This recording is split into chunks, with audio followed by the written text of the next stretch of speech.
ನಾನು ನಿಮಗೆ ಮಾತಿದ್ರೆ ಹಿಜಾಬ್ ಅಂತ, ಯಾಕೆ ನಿಮಗೆ ಜನವಾರ ಎಲ್ಲ ಕಾಣಿಸೋದಿಲ್ವ? ನಿಮಗೆ ಜನವಾರ ಕಟ್ ಮಾಡಿದಾಗ ಇಲ್ಲ ತೆಗೆಸಿದಾಗ ಅದು ಮನಸ್ಸಿಗೆ ಬೇಜಾರಾಗಲಿಲ್ವ? ಯಾಕೆ ಯಾವಾಗಲೂ ಹಿಜಾಬ್ ಮಾತಾಡ್ತೀರಾ? ಯಾರ್ಯಾರು ಇದನ್ನು ವಿರೋಧ ಮಾಡ್ತಾರೆ ಅವರು ಫಸ್ಟು ಕೇಂದ್ರ ಸರ್ಕಾರದವರು ಮೊನ್ನೆ ನೀಟಲ್ಲಿ ಬಹುಸಂಖ್ಯಾತರು ಸುಮಾರು ನಾನು ಕ್ಯಾಲ್ಕುಲೇಷನ್ ಮಾಡಿದ್ದೀನಿ 95% ನೀಟಲ್ಲಿ ತೊಂದರೆ ಪಟ್ಟಿರೋರು ಯಾರು ಗೊತ್ತಾ? ಹಿಂದೂಗಳು 95%, 95.5% ಇದೆ. ನಾನು ಲೆಕ್ಕ ತೊಗೊಂಡಿದ್ದೀನಿ. ಕರ್ನಾಟಕ ರಾಜ್ಯದ ಮಕ್ಕಳು ಸುಮಾರು 1,60,70,000 ಮಕ್ಕಳಿದ್ದಾರೆ. ಟೋಟ್ಲಿ ಒಂದು 25 ಲಕ್ಷ ಮಕ್ಕಳು.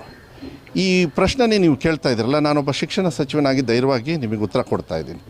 ಯಾವಾಗಲೂ ಕೂಡ ಹೆಚ್ಚು ಕಮ್ಮಿ ಆದಾಗಲೂ ಕೂಡ ಏನೇ ಒಂದು ವಿಚಾರ ಇದ್ರೂ ಕೂಡ ಧರ್ಮೇಂದ್ರ ಪ್ರಧಾನ್ ಅವರು ಶಿಕ್ಷಣ ಸಚಿವರು ಹೌದಲ್ಲ?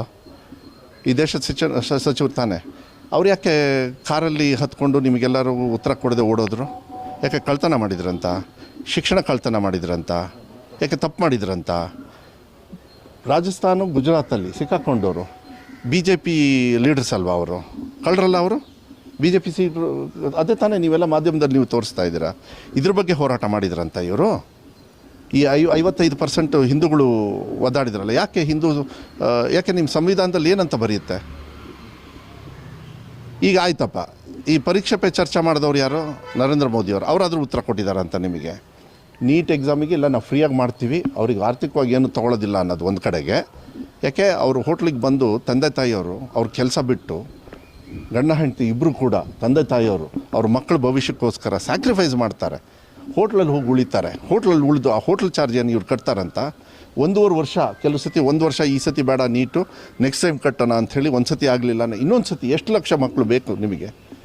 ಇದ್ರ ಬಗ್ಗೆ ಏನಾದ್ರು ಯೋಚನೆ ಮಾಡಿದಾರಾ? ಈ BJPಯವರು ಇರ್ಬೋದು, ಯಾರೇ ಇರ್ಬೋದು, ಇದನ್ನು ವಿರೋಧ ಏನು ಮಾಡ್ತಾರೆ ಅವರಿಗೆಲ್ಲರಿಗೂ ಒಂದೇ ಹೇಳೋದು, ಈ 25 ಲಕ್ಷ ಮಕ್ಕಳು ಕಾಲಡಿಗೆ ನುಸ್ತು ಬಂದು ನನಗೆ ಮಾತಾಡೋಕ್ಕೆ ಹೇಳಿ.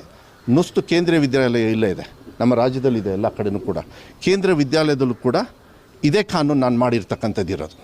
ಅವ್ರಿಗೆ ಕಣ್ಣು ಕಾಣಿಸಲ್ಲ. ಅವರಿಗೆ ನರೇಂದ್ರ ಮೋದಿಯವರು ಮಾಡಿರೋದು ಕಾನೂನು ಅದು. ಮಹಾರಾಷ್ಟ್ರದಲ್ಲಿ ಇದೇ BJP ಸರ್ಕಾರ ಇರೋದು. ಕೋರ್ಟಿಗೆ ಹೋಗಿ ಕೋರ್ಟಲ್ಲಿ ಹೇಳಿದ್ದಾರೆ, ಚೀಮಾರಿ ಹಾಕಿದ್ದಾರೆ ಇವರಿಗೆ. ನಾವು ಇದು ಒಂದೇ ವಿಚಾರ ಇರಬಾರ್ದು. ಮನಸ್ಸಿಗೆ ನೋವಾಗಿದೆ. ಮನೆ ಮುಖ್ಯಮಂತ್ರಿಗಳು ಎಲ್ಲರನ್ನೂ ಕೂಡ ಪ್ರೀತಿ ವಿಶ್ವಾಸದಿಂದ ನಾನು ಹೇಳ್ತಾ ಇದ್ದೀನಿ ನೋಡಿ, ಶಿಕ್ಷಣ ಧರ್ಮ, ಶಿಕ್ಷಣವೇ ಧರ್ಮ. ಕೈ ಹಾಕಕ್ಕೆ ಹೋಗಬೇಡಿ. ಶಿಕ್ಷಣವನ್ನು ಅದು ಇಂಡಿಪೆಂಡೆಂಟ್ ಆಗಿಬಿಡಿ. ನೀವು ಹೋರಾಟ ಮಾಡೋದನ್ನ ಅಲ್ಲಿ ನೀಟಲ್ಲಿ ಸಿಕ್ಕಾಕೊಂಡಿದ್ದಾರಲ್ಲ ಕಳ್ಳರು, ಅವ್ರನ್ನ ಹಿಡೀರಿ ಅಂತ ಹೇಳಲಿಕ್ಕೆ ಇಷ್ಟಪಡ್ತೀನಿ. ನಾನು ಇಷ್ಟೇ ಹೇಳೋದು, ಈ ಆರ್ಡರ್ನ ಏನಿದೆ ಅದು ಮಕ್ಕಳ ಹಿತದೃಷ್ಟಿಯಿಂದ ಮಾಡಿದ್ದು. ಚರ್ಚೆ ಮಾಡೋಣ. ಯಾಕೆಂದರೆ ಹಿಂದುಳಿದವರು SC ST ಅವರು ಇವರಿಗೆಲ್ಲ ಹೊಟ್ಟೆ ಕಿಚ್ಚು. ಕೆಲವರಿಗೆ BJP ಅವರಿಗೆ SC ST ಅವರು ಎಷ್ಟರಲ್ಲಿ 17% 18% ಪಾಸ್ ಆದರು. SC ST ಅವರು, ಹಿಂದುಳಿದವರು, ಮೈನಾರಿಟೀಸು ಎಲ್ಲರೂ ಕೂಡ. ಯಾಕೆಂದರೆ ಹೊಟ್ಟೆ ಕಿಚ್ಚ ಇವರಿಗೆ. ನಾಗೇಶ್ ಅವರು ಏನು ಮಾಡ್ತಾ ಇದ್ರಂತೆ? ಶಿಕ್ಷಣ ಸಚಿವರು ಕಾಪಿ ಹೊಡೆದು ಪಾಸ್ ಮಾಡಿ, ಒಂದು ದಿವಸ ಪಾಸ್ ಮಾಡಿಸಿ ಕಳ್ಳರ ಥರ ಇಡೀ ವರ್ಷ ಅವ್ರ ಜೀವನನ ಹಾಳು ಮಾಡಿದ್ರಲ್ಲ. ಇದೇ ಸುರೇಶ್ ಕುಮಾರ್ ಅವರು ಹಾಳು ಮಾಡಿದ್ರಲ್ಲ. ಅವ್ರು ಯಾಕೆ ಮಾಡಲಿಲ್ಲ ಅಂತ ಇದನ್ನು? ಯಾಕೆ ಕಾಗೇರಿ ಅವರು ಇದನ್ನು ಮಾಡಲಿಲ್ಲ ಅಂತ? ಇವರಿಗೆ ಎಚ್ಚರ ಆಗೋದು, ಮಲಗಿದ್ದವ್ರು ಹಾಗೆ ಒಂದೇ ಸತಿಗೆ ಎಚ್ಚರ ಆಗೋದು ಇದ್ರ ಮೇಲೆ. ನೀವು ಮುಸ್ಲಿಂ ಧರ್ಮದವ್ರು ಒತ್ತಾಯಕ್ಕೆ ಮಾಡೋದು ಹಂಗಾರೆ ಓಟ್ ಹೆಂಗೆ ಪುಕ್ಷಟೆ ಬರ್ತದ?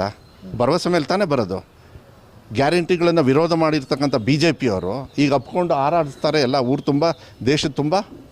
ನಾಚಿಕೆ ಆಗಲ್ಲ ಅವರಿಗೆ? ಪ್ರಣಾಳಿಕೆಯಲ್ಲಿ ಒಂದು ನಿಮಿಷ, ನೀವು ಮುಸ್ಲಿಂ ಅಂತ ಯಾಕೆ ಹೇಳ್ತಾ ಇದ್ದೀರಾ? ದೇಶದ ಪ್ರಜೆ ಅಂತ ಹೇಳೋದಕ್ಕಾಗೋದಿಲ್ಲ. ಆಯಿತು, ನರೇಂದ್ರ ಮೋದಿಯವರು ಪಾಕಿಸ್ತಾನಕ್ಕೆ ಹೋಗಿ ಕೇಕ್ ತಿನ್ಕೊಂಡ್ಬಂದ್ರಲ್ಲ, ಕೋಟ್ಯಾಂತರ ರೂಪಾಯಿ ಖರ್ಚು ಮಾಡಿ, ಅದ್ರ ಬಗ್ಗೆ ನೀವು ಚರ್ಚೆ ಮಾಡಿದ್ರ ನೀವು?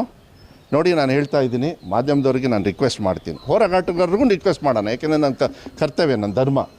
ಮಕ್ಕಳ ವಿದ್ಯಾಭ್ಯಾಸಕ್ಕೆ ಅವ್ರಿಗೆ ಅನುಕೂಲ ಆಗೋ ರೀತಿಯಲ್ಲಿ ಯಾವುದೇ ಥರ ಭ್ರಾತೃತ್ವ ಅಂತ ಹೇಳಿ ಯಾಕೆ ಹೇಳ್ತೀರಾ? ಪ್ರೀತಿ ವಿಶ್ವಾಸ, ಪಕ್ಷಾತೀತವಾಗಿ, ಜಾತ್ಯತೀತವಾಗಿ ಬರೀ ಭಾಷಣಕ್ಕೆ ಮಾತ್ರ ಇರೋದ? ಯಾಕೆಂದರೆ ಅನುಷ್ಠಾನ ಮಾಡ್ತಕ್ಕಂಥದ್ದು ಒಂದು ಪ್ರಜಾಪ್ರಭುತ್ವದಲ್ಲಿ ಆಯ್ಕೆ ಆಗಿರ್ತಕ್ಕಂಥ ಒಂದು ಸರ್ಕಾರದ ಕರ್ತವ್ಯ ಹೌದೋ ಅಲ್ಲೋ?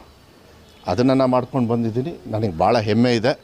ಯಾರ್ಯಾರು ಇದನ್ನು ದ್ವೇಷ ಮಾಡ್ತಾಯಿದ್ದೀರಿ ಅದು ನೀವು ನರೇಂದ್ರ ಮೋದಿಯವ್ರ ವಿರುದ್ಧನೇ ಅಂತ ಹೇಳಿ ಅಂದ್ಕೊಳ್ಳಿ. ಮಕ್ಕಳ ಒಂದು ಭವಿಷ್ಯಕ್ಕೆ ನೀವು ಕೈ ಹಾಕ್ತಾ ಇದ್ದೀರಾ, ಕೈ ಹಾಕಬೇಡಿ ಅಂತೇಳಿ ನಮ್ಮ ಮನವಿಯನ್ನು ಮಾಡಲಿಕ್ಕೆ ಇಷ್ಟಪಡ್ತೇನೆ.